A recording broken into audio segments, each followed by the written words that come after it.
আপনারা দেখতেই পাচ্ছেন যে আমাদের সমস্ত অনেক কাউন্সিলর রয়েছেন, ভাইস চেয়ারম্যান রয়েছেন এবং প্রচুর মানুষ রয়েছেন যারা আমাদের পুজোর সঙ্গে সরাসরি যুক্ত।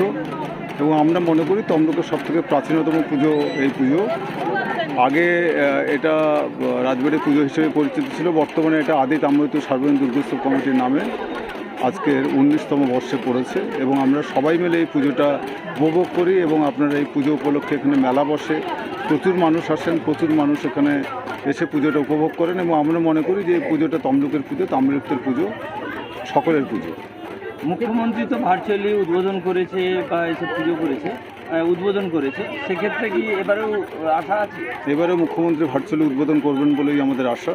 এবং তিনি প্রত্যেকবারে যেভাবে তার শুভেচ্ছা বার্তা পাঠান, এবারেও তিনি তার শুভেচ্ছা বার্তা পাঠাবেন। বাজেট কি আছে? বাজেট আমাদের 11 লক্ষ টাকার কিছু বেশি আছে। থিম হতে পারে? থিম আমরা জেনারেলি সাবেকি থিমের উপরে বিশ্বাস করি। প্রাচীন যে রাজবাড়ির যে থিম, সেই থিমের উপরে বিশ্বাস করি। আমরা আধুনিক কালে যে সমস্ত থিম তার উপরে আমরা নির্ভর করে নেব, তার উপর বিশ্বাস করি।